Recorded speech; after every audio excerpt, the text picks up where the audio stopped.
Assalamu alaikum wa rahmatullah wa barakatuh. There is the vision of the eyes. There is the world that we see, and it's the world that's outside of us. But everything that is outside of us is also inside of us.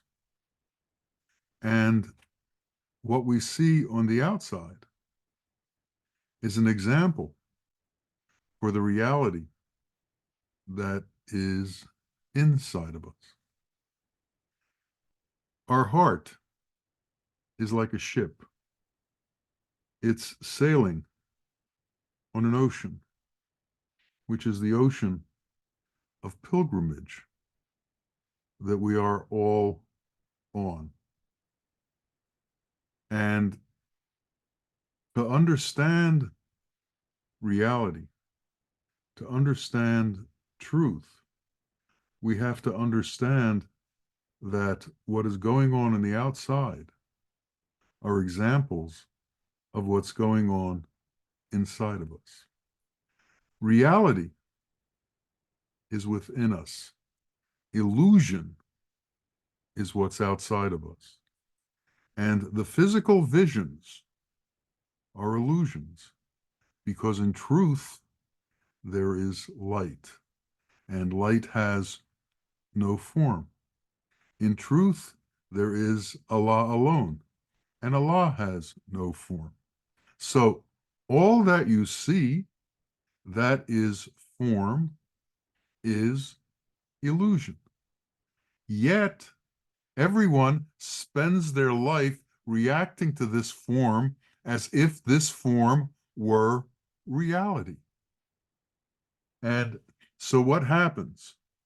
You become engulfed in all of this form, and this form takes on all different kinds of shapes, and depending on how your perspective is and how you see it and how your blood ties are and how your relations are and how your ideas are, you all come to different conclusions. We all come to different conclusions looking at the same external phenomenon.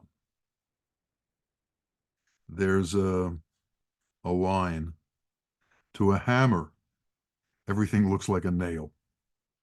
And dependent on how we look at things, everything takes on a certain aspect. Now, what is the extent of our involvement with truth? What is the extent of our involvement with wisdom? What is the extent of our involvement with bypassing the illusory nature of existence and entering into reality? How close to reality are we, or how far away from reality are we? Do we stop at the external world? Do we believe that the external world is our life? God created the world, and God created everything in it. This creation is called sifat. And what God did is a great secret. He took one handful of earth, and from that handful of earth, he created man. But he not only created man, he created everything that we see from this one handful of earth. All of the creatures in existence, all of the insects, all of the snakes, all of the mammals, everything is created from this one handful of earth. And this is God's secret, how he did this. And within that secret, there is his essence. his dot. So dot is the word for essence.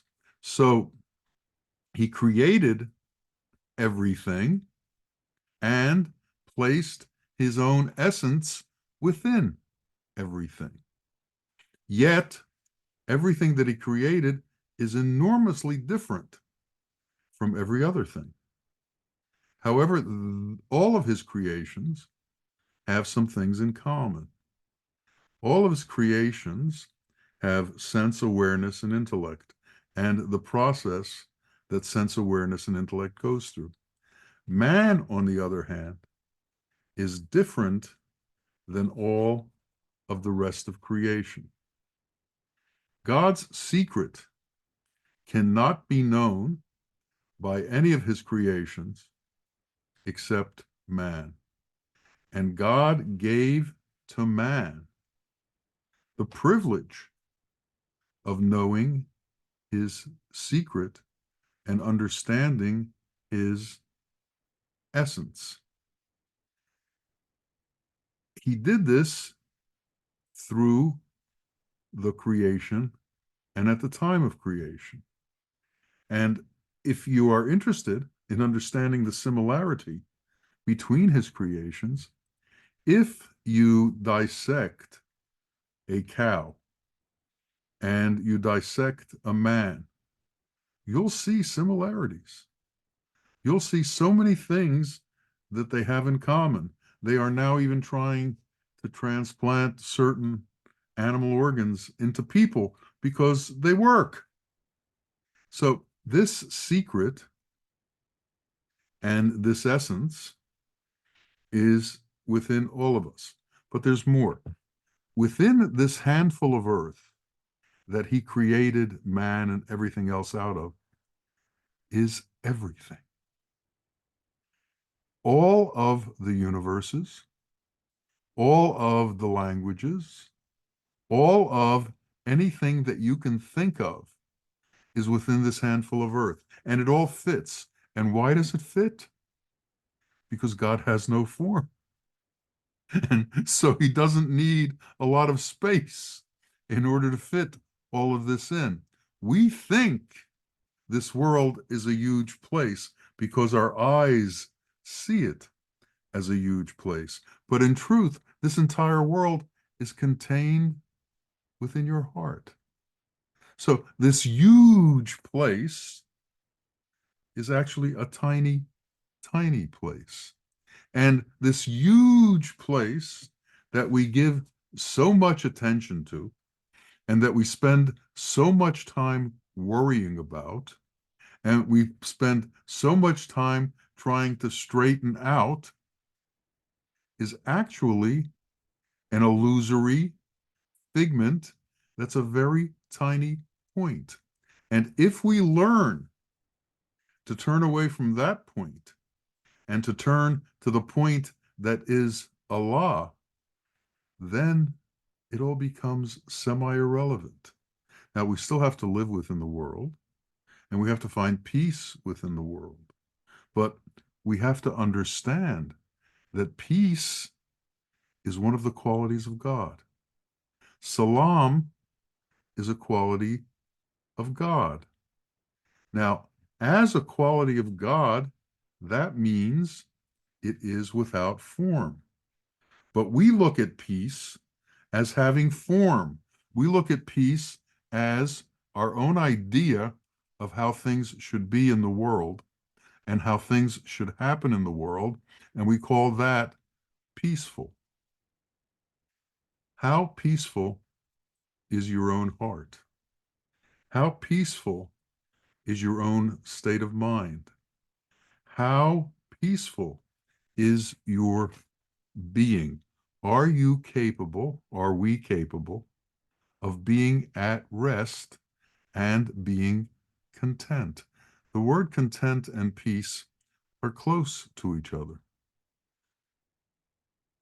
If you are content, then that means that you move with ease through this world in a peaceful way. If you are not content, then everything becomes difficult because there is no peace within you, and you are constantly trying to bring contentment into your being. So the question comes, how do you bring contentment into your being? How do you bring peace into your being? The study of peace is part of the study of God's qualities. And the study of God's qualities has to be taught to us by someone who understands God's qualities. And who understands God's qualities? Well, God, in his mercy towards man and in his kindness towards man, has sent prophets into the world. But the time of the prophets has ended, and so he continued to provide for man, but what he provided now was what we call jnana sheikhs, sheikhs of wisdom, also known as ketubs sometimes.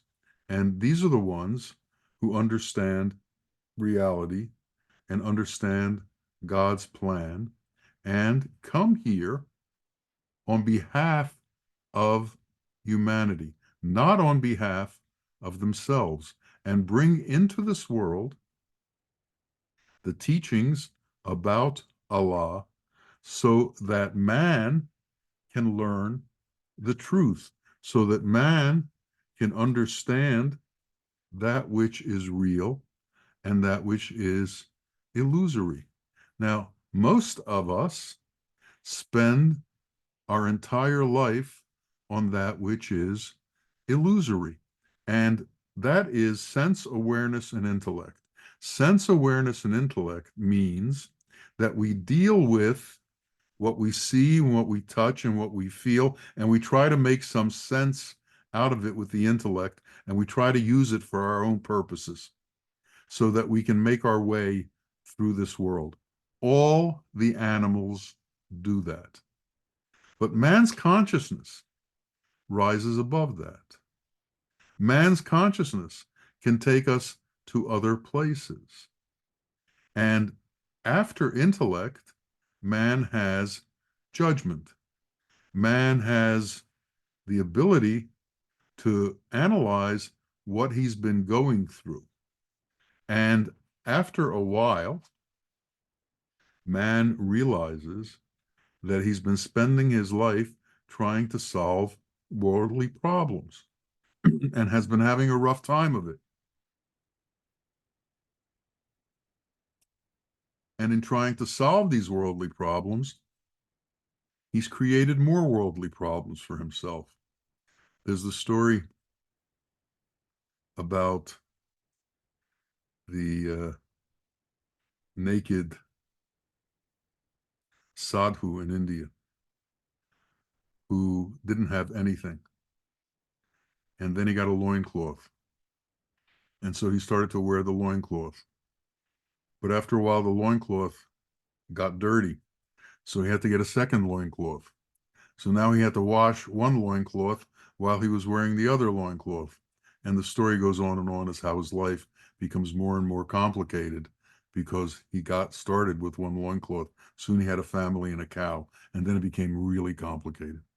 But the point is, if we can go beyond intellect, if we can go into wisdom and the divine levels of wisdom, we can begin to understand truth.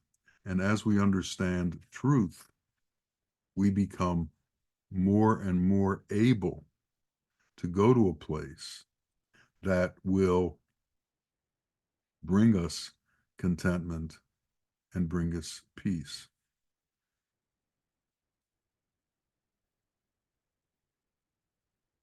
The work of the Sheikh is to bring out from within you, within all of us, the divine qualities.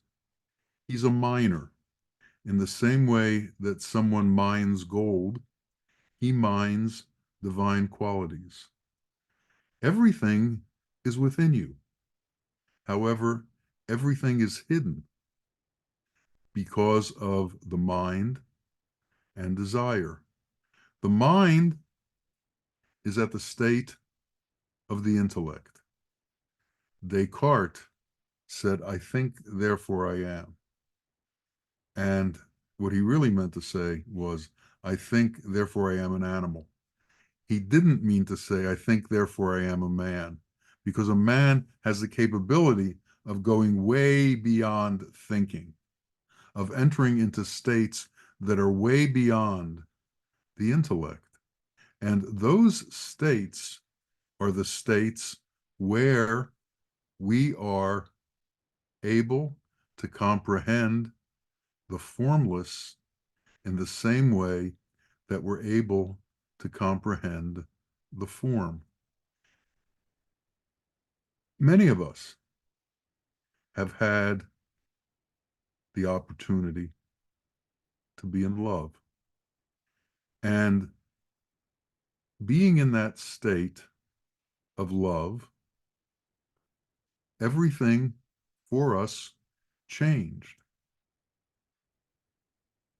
Yet, at the same time, you can't see the love. You can't hold the love. You can't weigh the love. You can't measure the love, but you know it exists and you know that it can move entire worlds for you. And if you're separated from the one you love and there's a true connection there, it's like a tear in the universe because of the distance between you. And as you get into profound relationships, you begin to understand the nature of the profundity of these relationships is more important to your being than the material world. One of the ways to get to know God is through duty, selfless duty. And when you're with a guru, he tells you about selfless duty. And he says you have to become involved in selfless duty in your life. And as you give selflessly, you begin to understand more and more what it is that Allah does, and more how it is that Allah acts, and more how it is that Allah interacts with his creation, what it is that Allah does. And Allah sustains, maintains, gives, and constantly protects. If Allah, for an instant, let go of this world and ended his interaction with it, it would disappear because it is in existence, because his existence keeps it going. Without him actively being involved in it, it would disappear. So here we are trying to find out how to find peace, how to find contentment. Yet we're looking for peace in a material world. And what we should notice if we look closely at this material world is that it doesn't have stability. This material world is constantly in a state of eruption, weather eruptions, earthquakes, tsunamis, wars, conflicts, constant eruptions. So it should tell you something. If your focus is on this unstable place, and if you're trying to make sense of this unstable place, and if you're trying to find peace in this unstable place, you are going to be subject to the instability that's going on all around you because Your perception is that you believe it's real, because your perception is that it is actually what existence is about. But what the Sheikh tells us is that it is not what existence is about. In truth, this body that we walk around in is a temporary manifestation that disappears. Yet, man doesn't treat it as a temporary body that disappears. He treats it as if it is, in fact, his life. And if you don't believe that, look at the 80-year-old, 78-year-old politicians who are still striving to do what they do as if there's no end to them, as if they can keep on doing that forever, which is what's going on in America right now. We have very, very old men refusing to let go of anything. Now, some of us are the same age as them, some of them are younger, but all of us have that same problem. We're refusing to let go. We're refusing to let go of our ideas. We're refusing to let go of our preconceptions. We're refusing to let go of what we think is right and what we think is wrong. We need to learn in truth what is right and what is wrong. And the one who knows this is the Sheikh, who is a wise Sheikh. And he'll teach us what is right and what is wrong. Until we have a bedrock of doing what's appropriate in the world, we can't move in to the formless state because we haven't conquered what this world is about.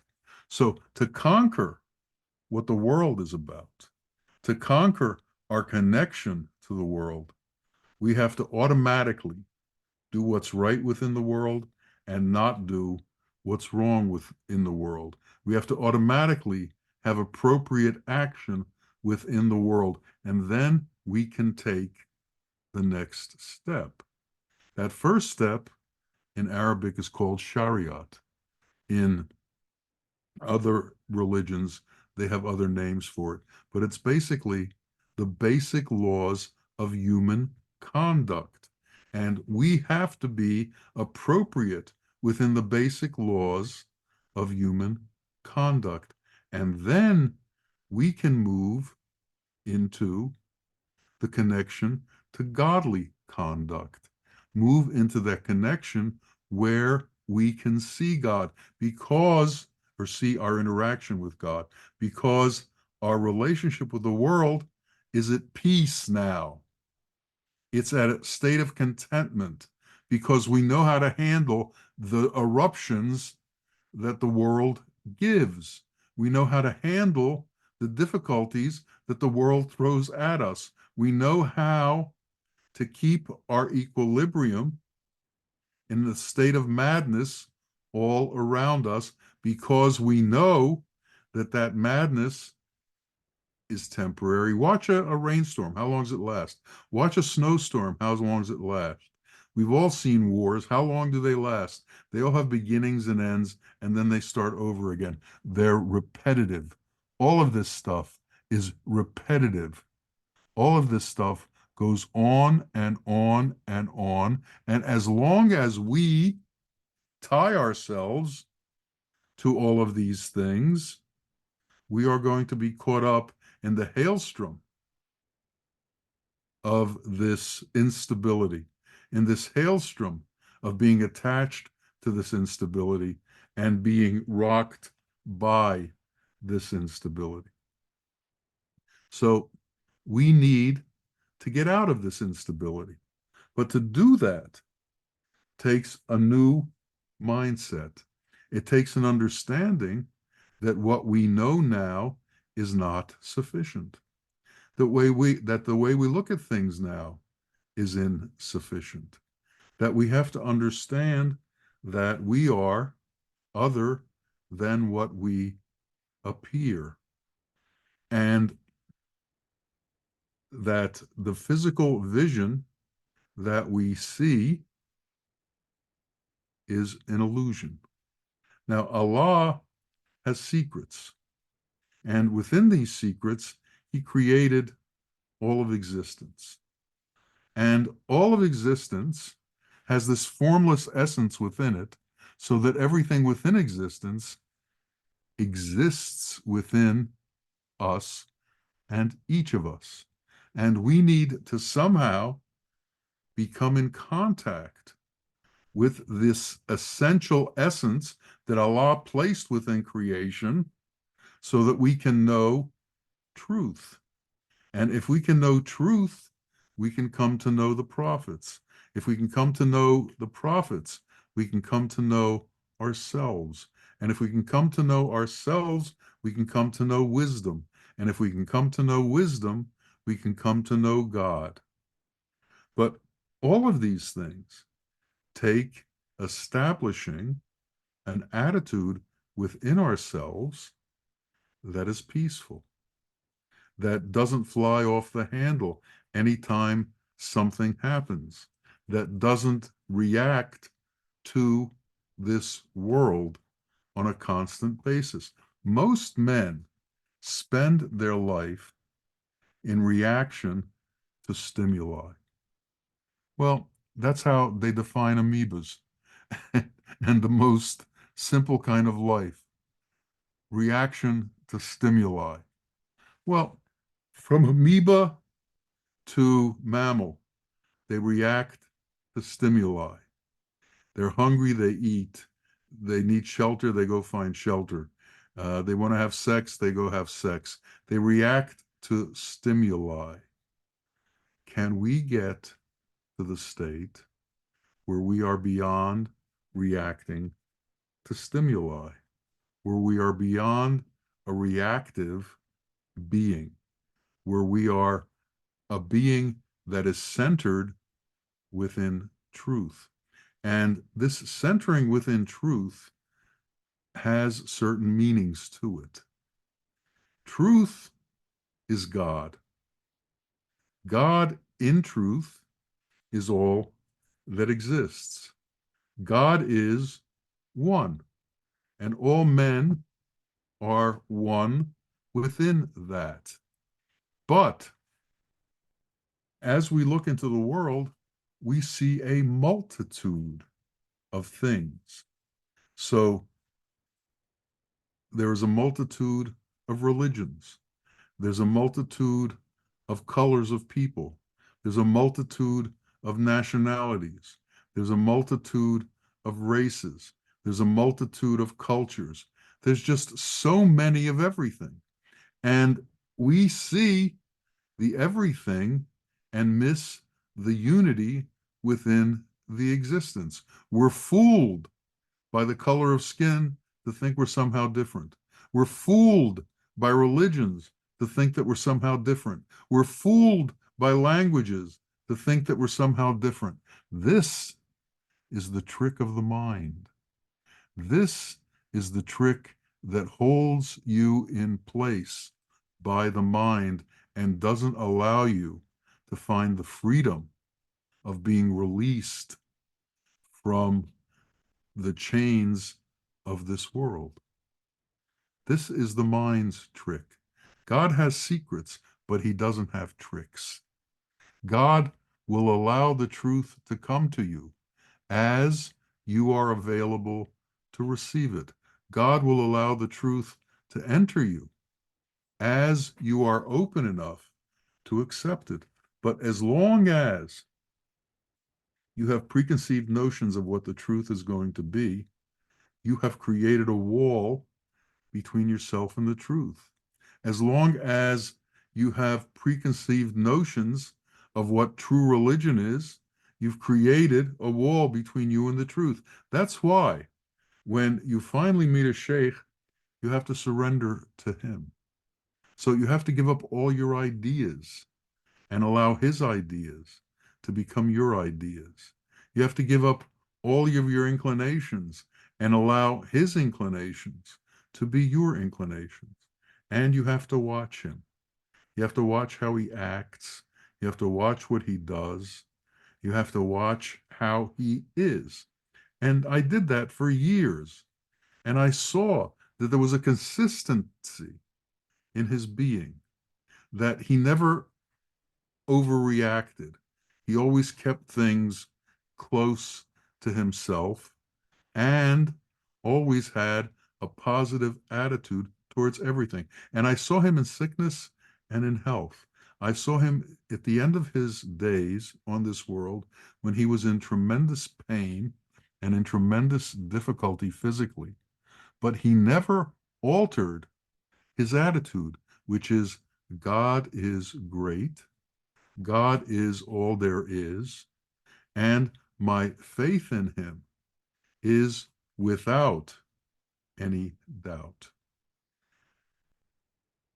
Once we have established that we can act within the world in a content, peaceful, and positive way, and we don't let the world overwhelm us, we've made a very big step. It's the step towards understanding reality. So the way we keep going is to keep denying the world. So every time a difficulty comes at us from the world, we have to deny that difficulty. It's not real. It's not where we're trying to focus. Where we're trying to focus is understanding that Allah surrounds us, that we are enveloped by him, and that we are constantly intermingled with him. And as we get to know that, as we see everything in the world as Allah, then we begin to commune with Allah and we move up the ladder towards true union. Sufism says that God created man and called him his son, and man is capable of going to that station that is called God, man, man, God, where man disappears into God through imbibing the qualities of God and becoming godly in his being. When you are busy trying to show mercy, you have difficulty showing anger. When you are busy trying to imbibe compassion, you're not going to run around screaming at other people. You're not going to take sides in wars. You're not going to be thrown by the inconsistencies of the world. You're not going to allow people to sway you into strong opinions about the world because you know there is something after this world that is greater than anything that is here, that is outside of this realm, and that is your true existence. That is your eternal existence. That is the pilgrimage that we're going on. We're not here to conquer the world. We're here to conquer our attachment to the world. We're here to conquer our interaction with the world. We're here to conquer our life in this world so that we can go on to our true life, which is a life within light and within the qualities that are Allah.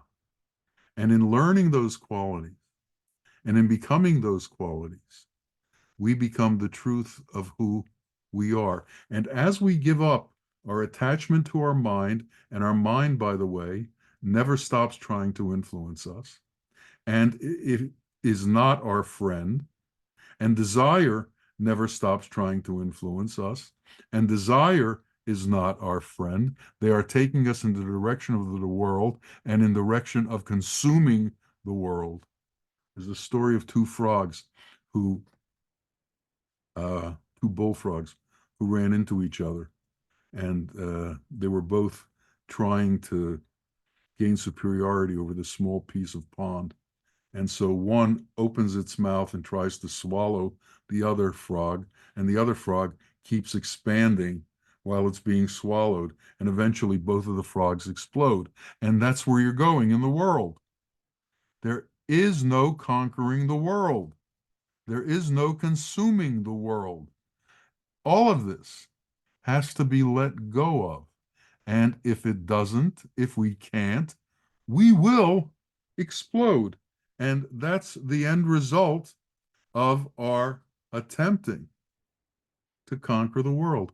And it's happened to everybody.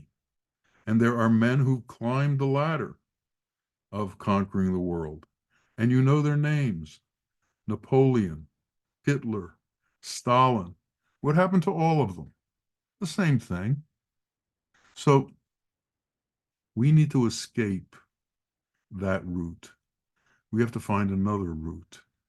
We have to find the route of light and the route of separation from the instability that is this existence, and enter into the qualities that are eternal. We have to enter into compassion. We have to enter into justice. We have to enter into mercy. We have to enter into love.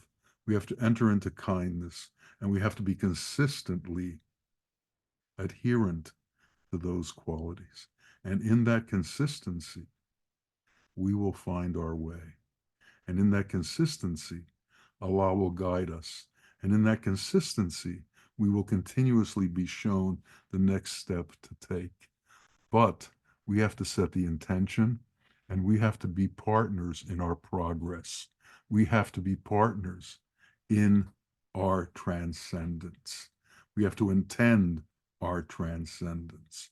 And then for every step we take, Allah will take 10 steps on our behalf. So we need to change from an emotional reaction to the world to abandoning the world and to finding our truth in that which is transcendent, and that is Allah. And if we can do that, then our life will be victorious. And may each of our lives be victorious. Ameen. Ameen. Ya Rabbil Alameen. Assalamu alaikum wa rahmatullah wa barakatuh.